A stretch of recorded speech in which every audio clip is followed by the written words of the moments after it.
Welcome to Threads 2022.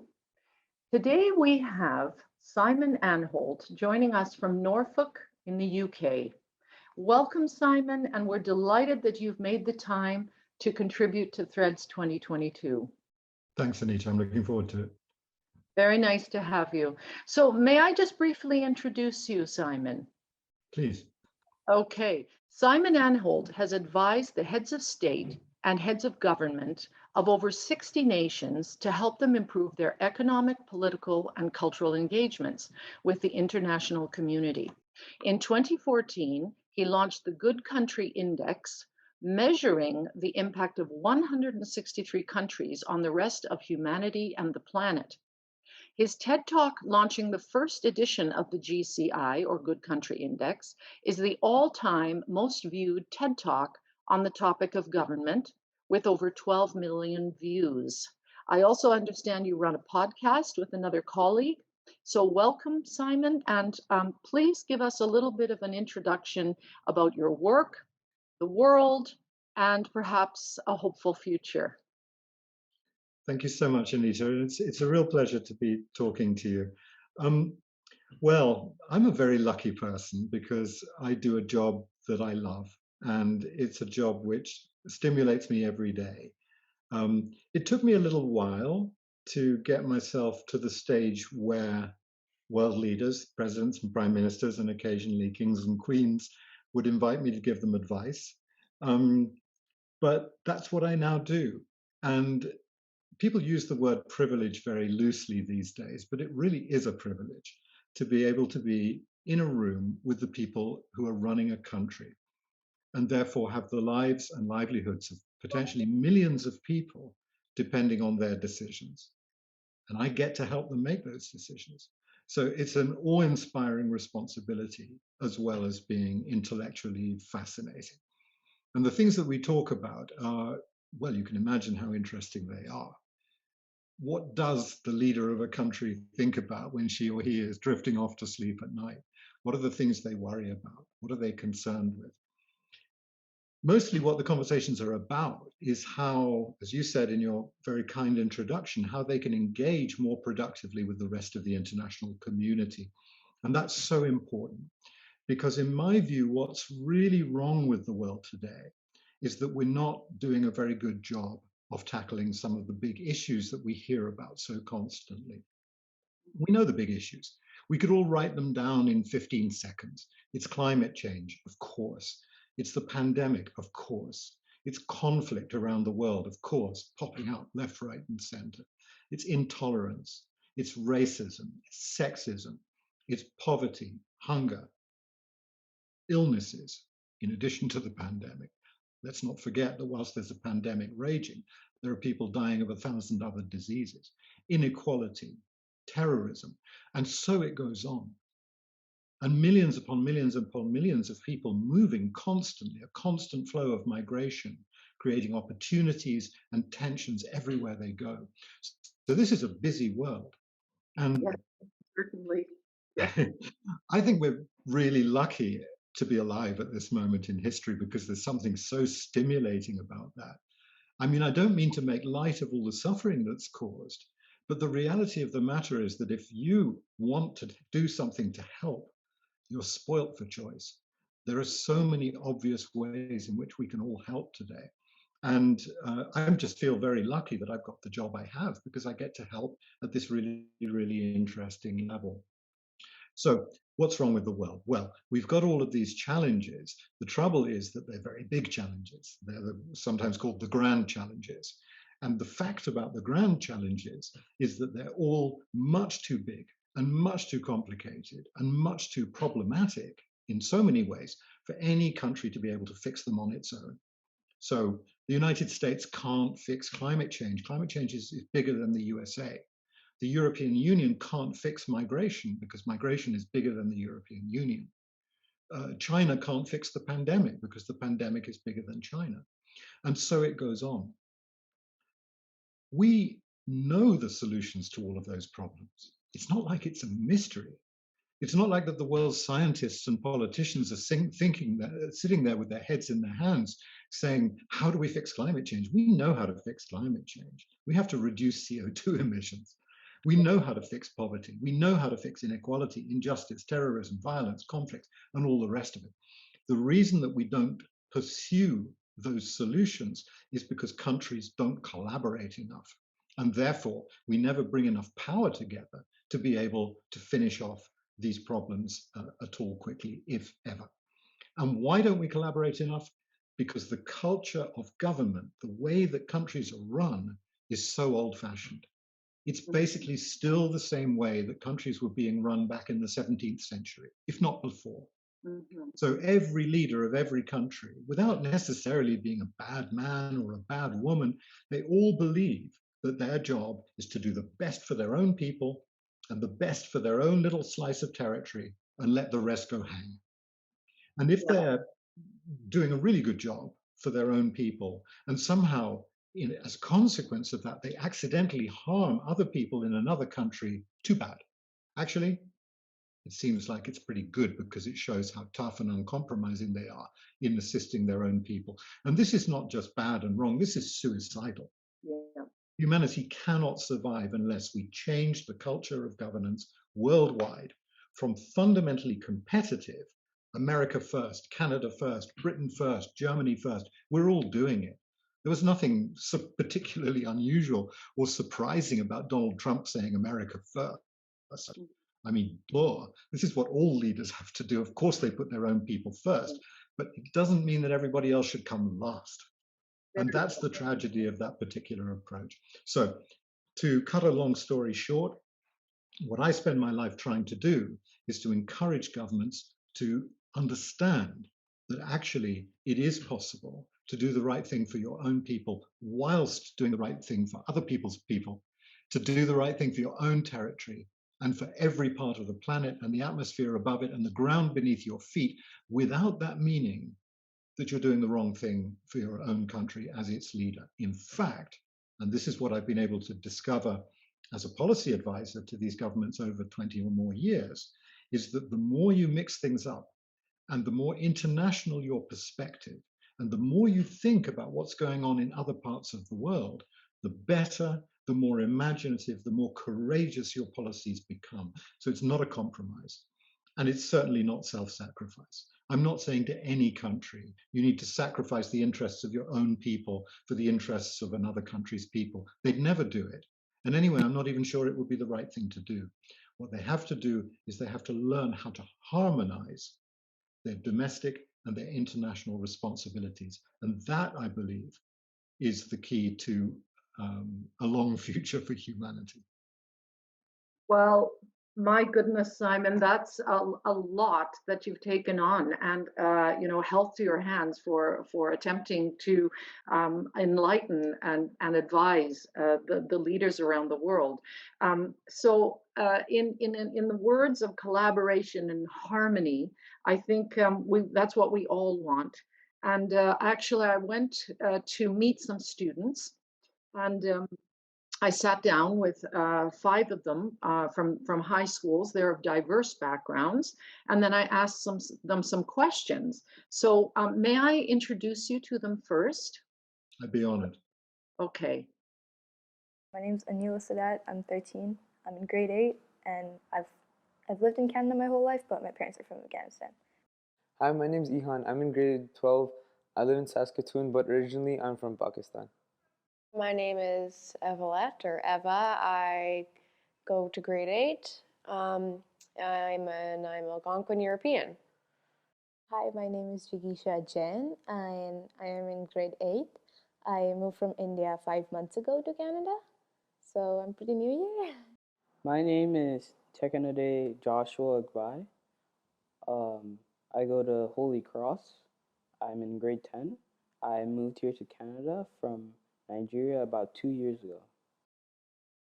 Okay, so as you can see, they're very nicely diverse, and they're going to have different opinions in some cases, and many of them are here just newly, so they're part of the migration that you were talking about previously, and they have all the hopes and dreams to be in a new country. So at first, though, we started off on the difficult topic. So I asked them, what do you think are some of the challenges we face across the globe these days? And this is what several of them had to say. Other than COVID-19, I think our biggest problems are, well, my top three would be climate change, poverty, and discrimination. Discrimination, climate change. I think a really big issue with like a lot of people is just that like people don't like understand each other. They don't hear each other out. You know, it's just like so many misunderstandings, which is also the cause of wars. I guess most of the time, you know, it's just like people not listening to their money. Everyone just always wants money. I don't like. I mean, I don't think it's a good thing. And a lot of religions and stuff like that, right? They always tell you to be generous. They always tell you to like give, right? But I guess people don't understand that too well. So when people don't share enough, they aren't helping people. Like they'll ask for, like a good example would be the COVID-19 vaccines. There were some countries that were asking um, companies like companies with the vaccine to send them vaccines because they couldn't afford to buy them, but they asked them to send them to them, and they refused to. So that was, in my opinion, a big problem. Well, the word discrimination popped up several times there, and maybe that relates to a personal story in one or two cases. People coming in from different countries, looking a little bit different from some of the people around them, and experiencing that horrible sensation of being judged by where you come from or by what you look like instead of who you are. And one of the things that I've often said and often written on this subject is that if you take a step back and you try to understand what are the roots of this behavior, I think it's actually laziness. Because if you think about it, what we should be doing, all of us, is treating people as individuals and understanding them as individuals, taking the trouble to find out what their good sides and their bad sides are, what they're good at, what they're bad at, what they love, what they hate, getting to know them as individuals because we are all different. That takes a long time and it takes a lot of trouble. So the lazy approach is to take hundreds, thousands, or millions of human beings and in your mind just put them in one container and say they're all the same, and you've just saved yourself 5 million hours of work, right? Trying to get to those people, to know those people individually. And so you very quickly get into the habit of saying, yeah, I know you, you're white, or I know you, you're black. And it's insane. The way somebody looks doesn't in any reliable sense at all tell you anything about who they really are. And in some ways, although race can seem terribly, terribly important when it's conflicted, it is actually one of the least interesting things about who we really are. All of the really interesting things about who we are about who we are as individuals and what we've learned and what we've acquired. Even at an early age, we're already fascinated by the age of 6 or 7 because our experiences have already molded us into something absolutely unique. So I know it's easy to talk on this general level, but the simple fact of the matter is that if we really want to eliminate this kind of discrimination, we somehow have to teach children at a very, very early age to particularize instead of generalizing, and to be aware of that habit of generalizing because it can be very, very pernicious and very dangerous. Thank you very much for that response. And I completely sympathize with the idea that, the way we're labeling just by skin color is already very, very narrowing. I think we need to look for the complexities and the multiplicities of our identities within us and our experiences prior to just a skin color. So thank you for that. So then I had said to them, I asked them, Simon, what might we do to solve some of these challenges? So if you'll just give me a moment. Well, I guess it's just so many people are like discussing what is good or what is bad. You know, I guess it's just to be humans to know what is good or bad. It would be like a bit like everyone knows, don't kill people, don't like hurt, do things that are like good for other people and yourself. Don't be selfish, you know, like the basic things. But people like I said, right, with money, it's just people like keep on not doing those things, which are like the basic things they should be doing. They just like throw it out, they just don't do it, you know. just being a good person, accepting someone as they are, right? I think that would change a lot of things. Or by career-wise, right? I guess it's just like if you want to be a scientist or any job like that, a doctor, things like that, right? All of those things will contribute to society, will make like the earth a better place. Unless you work for like an oil company, right? I don't know. For me, honesty and being nice to people is a really good element, because stuff like discrimination, you can help in, like, if I'm nice to someone, I won't discriminate them. So I think a problem like discrimination can be solved from um, being nice and kind to people. But other stuff like poverty and climate change, they're not so much of a one person job, basically. I mean, it has to be a community or stuff like that.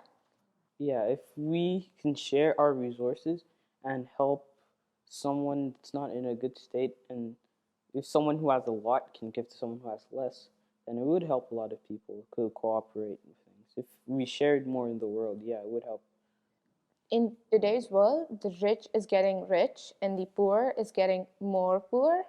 So I think so if these resources were provided properly, like a country like Canada, I think it's doing a good job.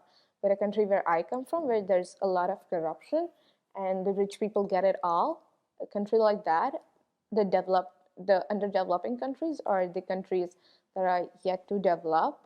So I feel like if we put the good use of resources in then initially, then it can turn out to be a beautiful thing. So much clarity and so much wisdom. My gosh, I wish I could have conversations like this with some of the leaders I work with, but they're so over sophisticated. And if you try to have a simple conversation about simple principles like this, it's impossible to sustain it. One of the things that I often say is, and this was very much reflected in what our friends just said, is that almost whatever challenge you're talking about, whether it's poverty or climate change or conflict or whatever, all of these problems are fundamentally caused by the behavior of people. And this is something that our young friends here understand instinctively. Every answer they gave pointed to human error. And I think that's a really important point, because if all the problems in the world are caused by people, then if we want to solve all the problems in the world, it's got to be by changing people. And there's really only one answer to changing people, and that's education. I mean, these guys, they've learned all the right stuff. Perhaps their parents have brought them up before they even went to school to understand the right stuff. They have a very clear sense in their minds of right and wrong, as do most children. But I think that leaves an awful lot still to be desired. And in the educational systems around the world, whenever I talk to teachers in any part of the world, what I get is an educational system that in many, if not most countries, is focused on passing exams and getting a job and earning more money, and very little on these kinds of fundamental moral principles. Tekenade talked about equality and the importance of spreading what's available more fairly amongst ordinary people, a fundamental principle of human justice. And the others also talked about listening to each other. They talked about, yeah. And all of these are simple principles which children should be taught at home or at school or at some point during their early years. And it sometimes happens kind of by accident because their parents are good people or because the school is enlightened, but it's not systematic. And you mentioned the name of one of the projects I've been working on, which is called The Good Generation. And The Good Generation is targeted precisely to try and do that, to try to create a global compact so that everybody in the world agrees. What are the 5, 6, 10, 15, I don't know, basic, simple principles of good behavior that we can all agree, no matter what our differences are, political, social, cultural, all over the world, and come up with an international, a global compact that says, these are the values that we all believe in. Let's try to insert those into the educational systems of our schools so that kids get taught these values, virtues, and skill sets from the age of 5 onwards. I mean, really, really early. And then if we had a world full of people like Anila and Ehan and Evvalette and Jigisha and Tekenade, then we'd have a world without climate change, without intolerance, without poverty, without conflict, without violence. That sounds like an exaggeration, but it's not. I mean, look at Greta Thunberg, the Swedish climate activist, because she was taught about climate change and she was taught those values in her Swedish school, because they teach that in Swedish schools. Before she even left school, she was doing more good as a climate change activist than sadly you or I will ever be in our lifetimes. She shows that it works. And there are many, many other examples. So that's what we need to do. We just need to understand that education is the answer to the whole problem and get moving. Thank you for bringing her up. I'd like to now share another question that I had asked them. So, do you think being from another culture, for example, gives you a sense of global care? It's a kind of a concept we're thinking of, or let's say empathy for others. And here are some of their comments. When I was in India, there was a girl who moved from like southern India into my class, and like kids were not so good to her. And now like I'm facing these kind of things again because I am to a new place altogether, and I'm getting like the initial struggle and stuff like that. I don't have many friends here, so it's like I can put myself into her shoes now, and that kind of gives me a thought that I don't have to judge people. They have their own circumstances, and we never know what one is going through. No, I feel like definitely like being an immigrant here in Canada, it gives me a lot more exposure. I feel like if I just all I knew was Canada, I think really different. Like I moved to Canada when I was 2 years old, so I don't really remember much of my actual life living in Pakistan, but I've been able to go back and visit like 4 or 5 times. So I know what it's like there, and I have that exposure and understanding of how life is like in a completely different country on a completely different other side of the world. So it's like it's really different. It gives me a much better understanding than I would have if I just lived in Canada and had never set foot outside of its borders. I have a lot of family in Pakistan as well. If something were to happen to Pakistan, like from a political or like maybe even environmental standpoint, like obviously I'd share a lot of empathy with them. Okay, so it seems that by having multiplicity and coming from different places in the world, when they come here, they ultimately know what happens over there. They're in the know, perhaps. I'm just wondering if this is a hopeful position to be in for the good generation. Your comments. Well, there's that old saying, isn't there? Travel broadens the mind. And I think we all have a tendency to assume that everybody is just like these wonderful human beings who've learned from their own experience and can apply that to others. The reality of the matter is it's actually not that simple. And it's a little bit mysterious because there are some people who go the other way. Travel seems to narrow their minds. And I've met many, many people during my life who've not really benefited at all from the experience of being exposed to other cultures or other environments. And it's actually made them more narrow-minded, even racist. And so it is a bit of a mystery which way you go. I think it's probably true that the majority of people, it makes them more thoughtful and therefore potentially more empathetic towards others who are in the same situation. Some people, especially if they're mistreated themselves, can become very angry and very embittered and turn into racists themselves because in a spirit of self-defense, hey, I'm going to do to other people what they did to me. And that's also a very natural human response in certain circumstances. So I think it's risky to assume that simple exposure to other cultures will always make you more tolerant. Actually, the exposure can produce less tolerance if it's not properly handled. We look at, for example, Canada's and the United States' different experiences of mass migration within their borders, the melting pot versus multiculturalism. And we can see that in some circumstances, multiculturalism seems like the better system. But then again, the United States seems to profit quite well from the melting pot in certain areas. So it's vastly more complex than our models really allow for. And in the end, I'm afraid the only solution, the only answer to this quandary is it's down to the individual again. And what makes the individual? The individual is made by the precepts and the principles and the values and the virtues and the skill sets that that individual learned early in life. So part of this educational impetus that we need to make a more tolerant, more accepting, more peaceful world is also to teach people to face cultural diversity in a more positive way. I have to say that have a little bit of a problem with a lot of political correctness, because political correctness is, on the whole, a sincere attempt to reduce conflict between races and nations. And some of the time it does a good job. But one of the things that it does is it tends to frame difference as if it were a problem. In other words, you should be kind to this other person whose face is a different color from your face in case you offend them. Why should it offend them if I point out to them what color their face is? They're proud of the color of their face, whatever it is. It's the most normal thing.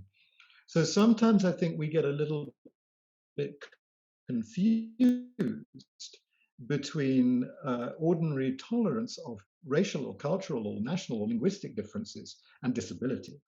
To talk about somebody's disability could well offend them, but to talk about somebody's different race, why should that be offensive? It's just who they are. And indeed, you could and should argue that disability is the same. Sadly, it often isn't. So I would prefer a system where people are not discouraged from being curious about each other. I think the most genuine, the most sincere response to being faced with somebody who looks different from you or behaves different from you is to be curious about it. And if you watch very, very young children, before they've had the opportunity to get prejudiced or biased about these things, the first time they're presented with somebody who looks like them, except the color of their skin is different, or the shape of their eyes, or whatever it is, their instinct is to reach out and touch and to say, what does it feel like to be that color? What does the world look like through those eyes, which are different from mine? And that is perfectly, perfectly benign, innocent, natural curiosity. That's where all learning and all wisdom starts. And with political correctness, we run the risk of stamping on that curiosity and saying, no, no, no, it's wrong. You mustn't talk about it. You mustn't refer to it. So something tends to go a little bit wrong at a very, very early age. We could talk about this all night.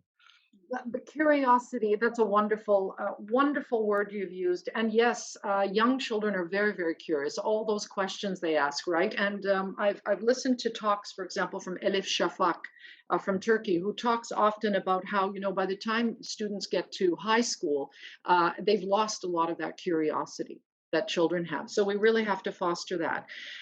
So being curious, I wanted to ask them this next question. And it's a little bit contentious, but it's perfect for the topic today. So we asked, what if there were no borders between countries across the world? And there seemed to be some mixed responses. In particular, there was a concern about the creation of a monoculture that might replace diverse cultures. So I'm just going to play you this section right now. I think you would have to get everybody's opinion and have them not be afraid of showing their opinion or telling their opinion. Like if they could send it in anonymously or something like that. But if we had a Pangea, we would definitely need everybody's opinion in that. I feel like in a really real sense, it would sort of go to like anarchy, because like people wouldn't know what to do. But if we were to propose the idea and like sort of construct a world like this and think of the different struggles that we'd go through, then we'd encounter a lot of different problems.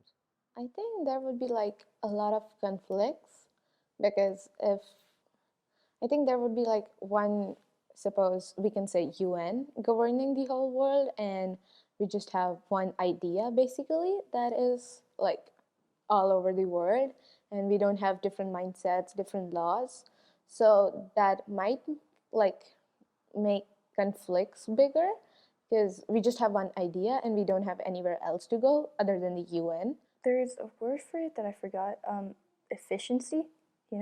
It would be very efficient for everyone to like know the same language, right? It would be very efficient, but people don't like losing their culture. People don't want to lose like years and years, well, not years, but like decades, like a lot longer than that, I guess, like a lot longer than that.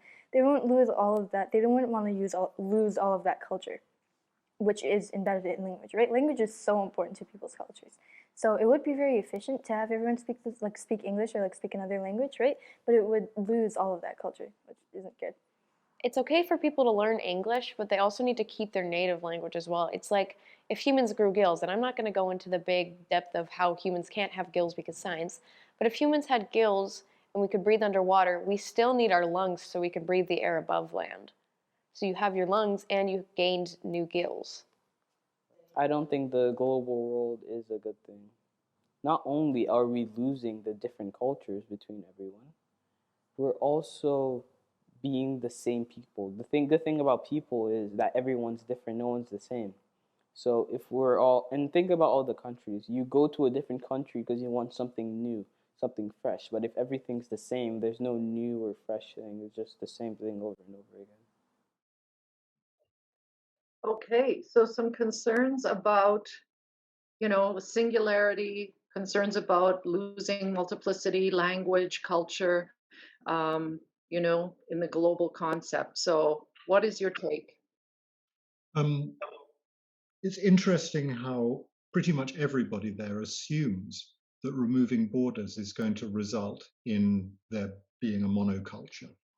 I'm not sure that I agree with that. The evidence from history suggests that what borders tend to do is to reduce cultural diversity by penning people in to within permeable borders. Over time, the subtle differences between one community and another, they tend to cluster together along the borders. And there is a small tendency for cultural diversity to diminish when there are borders. So I think it's a reasonable proposition to say that actually if we did find a way of removing all the borders between nations, it would actually increase cultural diversity because it would allow different cultures to emerge, which is what they spontaneously do anyway, at much different sizes. So some of them would be bigger, some of them would be smaller, but there would in the end, I suspect, be more of them. It's not the existence of national borders that creates cultural diversity. What creates cultural diversity is human nature, because when people gather together and live in a more or less circumscribed area and have the same experiences and till the same fields, language and culture tends to emerge within and around that group. I've never been all that worried about the monoculture. I've observed it all over the world, and I've never seen very much evidence that people like it. What I see is not so much that we're all gradually adopting an American or an Anglo-Saxon or a universal culture. What I've observed is that more and more people around the world are becoming bilingual in two cultures, their own and the universal English language brand-based culture that we all share because of multinational corporations, because of the spread of English as a useful kind of operating system for globalization. So human beings do not naturally get simpler as time goes on. They naturally get more complex and more diverse. So I'm not too worried about that. I don't like borders myself. When I was a kid, I was a geography geek, and I used to read atlases in bed. Oh, I nice. can still remember tracing those thick black lines with my finger and seeing where one country started and another began. And to me, that was tremendously romantic and exciting. And I imagined myself traversing those borders. And the first time I went up in an aeroplane and I looked out of the window, I was looking for these thick black lines marked on the ground. And I was devastated that I couldn't see them, that they weren't there, and that they were actually imaginary and they were just part of the atlas and not part of the world. But then that's just me. The topic of one world government, again, is a slightly different subject. And it's interesting that several of them brought that up as well. I think that the idea of a single global government is a really bad idea. my own experience of governance working with a large number of countries is that good governance exists in proportion to closeness to the governed. So the countries where people are governed the best are the ones where they are physically closest to where the laws are determined. So one world governance, really bad idea. Self-governance, very interesting idea, where you have people, and this for me is the real problem of politics.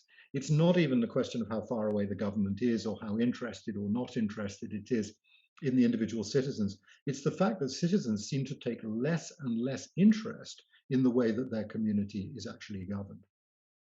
That for me is the real issue. Somehow or other, we have to find our way back to people, citizens, becoming deeply involved and deeply passionate about how their communities are run. And that's a really, really tall order, but I don't think that human society is ever going to become healthy until we can figure out how to do that. Yes. Well, some of the last students asked some questions. And so in some ways, you've kind of semi-answered the questions, but if I could just play you 2 or 3 questions and then we'll sum up, okay? Sure. I'm really curious as to how you envision representation for each and every different culture and ethnic background in one big globe. So, like, if the world was one place, how would you decide who is going to govern it? Because no person is better than the other. How do you specify a community? How do you get people to volunteer to run the world? How do you do that? Just one more question for you. In this concept of like a whole global world, how do you plan on distributing resources like sort of fairly amongst everyone? What would your plan be? Go ahead, please. As no one's superior or inferior, how are we going to run things? It sounds from the questions as if they got the idea that I'm in favor of a single global community. But I'm really not. It's not what I'm advocating at all. I mean, as I said just now, the idea of a single global government is to me, as I said, a really, really bad idea, which is one of the reasons why I go back again to what I was saying before about the importance of self-governance. A couple of the speakers earlier on said, if we were one big world, well, I've got news for you. We are one big world. We're already there. One of the things I often say is that this is what globalization has done for us. Whether you love it or hate it, that's what it's done. Yes. And when we Homo sapiens walked out of the Great Rift Valley tens of thousands of years ago and stopped being a single tribe facing the same set of problems, the story of humanity from that point right up until today has been the story of us trying to get back together again. And now we've achieved it, at least potentially, mainly through technology. We have achieved a place where we are, at least potentially, almost all of us, one big tribe again, facing the same set of problems. This time, they're all problems that we've created for ourselves. And so we're facing this whether we like it or not. We are one big world. How we then knit those together is a different matter, but it is tied in with education. Because if we do manage to agree on a common global compact, as I was talking about before, where we all share some basic fundamental ideas about the values and the virtues that we all agree on, then there's less chance of those different groups or communities ending up disagreeing with each other. In the end, we're working here with raw material called human beings. Yeah. And it's delightfully flawed. I mean, we are the most amazing species. And part of what makes us amazing is that we're so completely, totally hopeless. And yet, occasionally, we are capable of extraordinary moments of grandeur. And we just have to keep remembering that. Well, on that note, Simon, thank you very much for an absolutely fascinating conversation. And I wish you good luck with the Global Compact and with collaboration and harmony. And hopefully, in that compact, without beings of superior or inferior, they themselves together will sort out the problems of of resource distribution that's equitable and fairness, at least a little more equity than what we have now. So that's the hope for the future. And I think in these young people, we see that hope. And thank you very much for discussing hopefully a better future for us all. Thank you, Simon, again. Thank you. Truly one of the best conversations I've had in many months. Wonderful to hear. Take care.